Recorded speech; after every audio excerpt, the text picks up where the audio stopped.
waxaan halkan si wada jir ah uga soo jeedinaynaa shir jaraa'id oo aan jecelnahay inaan ku sheegno shaqo ka fariisi ku aadan shaqadii aan u haynay qaranka Soomaaliyeed ee aanu ka shaqeynaynay wasaaradda warfaafinta waaxdeeda magaalada London xafiiska TV-ga qaranka Soomaaliyeed anigoo ah Cabdirasaaq Socoto iyo Cabdirasaaq Aadan Geedi anigoo Cabdirasaaq Socoto waxaan ahaa agaasimaha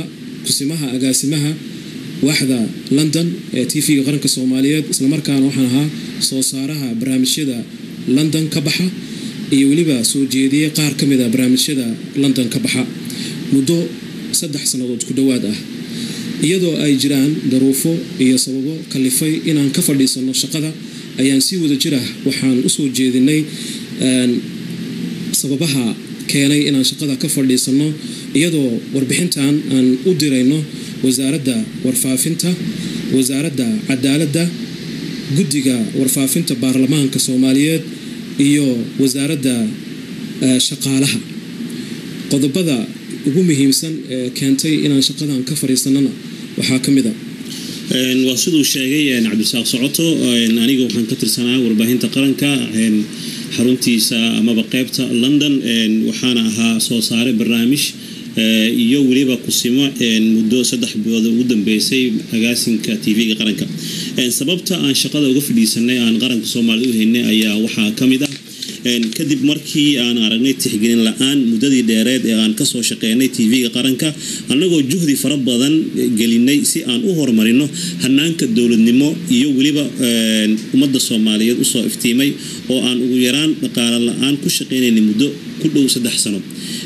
kadib markaan aragnay maamul iyo cadaalad darro nalagu sameeyay anagoo in muddo ah wax walba soo dulqaadanay lanoona soo dul magacaabay shakhsi aan ka soo shaqeyn warbaahinta qaranka arrintaas ayaa waxa ay keentay in aan halkan ku qabanno shirkan jaraa'id sidoo kale markaan tixgelinay shakhsiga la soo magacaabay oo anagoo tixgelinayna aan iraahdee shakhsiga la soo magacaabay oo xilku uu yahay mid meerta ah balse hanaankii maamul dawladeed lama soo marin iyadoo aan waxba nala wargelin ayaa waxaas la sameeyay in nalaga soo dul magacaabay shakhsi aan in muddo ka soo shaqeynin TV-ga qaranka taasoo xataa aanan hubin in shakhsigaasi uu haysto warqadii lagu soo magacaabay iyadoo aan maamulka wasaaradda wax qoraal iyo xiriir ama wargelin ah aysan nala soo yeelan intii aan joognay shaqada TV-ga qaranka Soomaaliyeed waxaa kaloo halkan ka dhacay in anigoo kusimo ah shakhsiga la soo magacaabay ma aragtay walaashay Aamina Muuse oo iyadoo aan wariyad khibrad u leh xagga saxaafadda muddana ka soo shaqeynaysay aan halkan ku soo dhaweynay balse ayaan darro ay dhacday in ilaa imanka aanan hayn warqadii lagu soo magacaabay oo aanan u arkay markaasi in ay tahay qaab inqilaab ah ama jabhadeen ah oo markaasi lagu afgambinayo maamulkii halkan aan ka helnay haddaba mudanayaasha ay sida tooska ugu socoto wasaxaafadeedkan waxaan ku wargelinaynaa in aan tirsanayno cadaalad darro fara badan taasoo keentay ama sababtay in aan ka fadhiisano shaqadii aan u haynay warbaahinta qaranka arrinta ayada ah sida aad la socotaan dhammaan saxaafadda madaxa bannaan dalkeenii hooyo waxa ragaadiyay oo la haray cadaalad darro iyo waliba ku tagrifalid awood dawladeed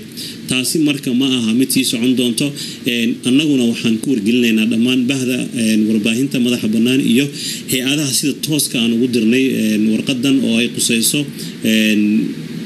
shaqo ka fariisigeenna inay wax ka qabtaan waxaan diyaar u nahay in aan la shaqeyno maamul kale oo cusub haddii uu yimaado wasaaradda warfaafinta kaasoo ehel u ah shaqada saxaafadda waxna ka yaqaano sidoo kale waxaan aan wasaaradda warfaafinta iyo dhammaan hay-adaha ay qusayso cabashadan u gudbinaynaa in ay tahay arrin aan la soo marin habkii ama hanaankii xafiis dawladeed oo aan wax qoraal ah lala soo xiriirin shaqaalaha SNTV waaxda London oo xitaa aan lagu tixgelin hawshii dheereed muddada dheereed lacag la'aanta iyo waqtiga dheer ay ku shaqeynayeen sidoo kale in aanan la soo bandhigin jagada bannaan ee shaqasiinta oo aan loo soo gudbin gudaha shaqaalaha dawladda wasaaradda warfaafinta taasoo u ekaanaysa in ay tahay mid ka baxsan xeerka sinaanta shaqasiinta. sidaas awgeed wasaaradda shaqada iyo shaqaalaha oo arintani ay tahay mid qodobadooda ka mid ah ayaan ku wargelinaynaa in ay tahay waxyaabaha ugu waaweyn oo aan tirsanayno oo keentay inaan shaqada ka fadhiisano. intaasoo dhan markii laisku soo xeereeyo sidaas waxaan u aragnay habkani inuu yahay cadaalad darro, musuq maasuq iyo ku takrifal waxyeelo ku ah habka dowladnimo iyo qarannimo. waxaan door bidnay annaga oo ilaalinayna anshaxa xanaanka suuban ee maamul kana fogaanayna qaribaad, mooryaamayn, aflagaado iyo ceeb inaan si muwaadinimo iyo aqoon ku dheehan tahay ka fariisano shaqadii aan qaranka iyo ummadda Soomaaliyeed u haynay si ku meel gaara. waxay noo ahayd sharaf in aan ka soo shaqayno hay'ado dowladeed oo ilaa heer qaran ah iyo inaan la shaqayno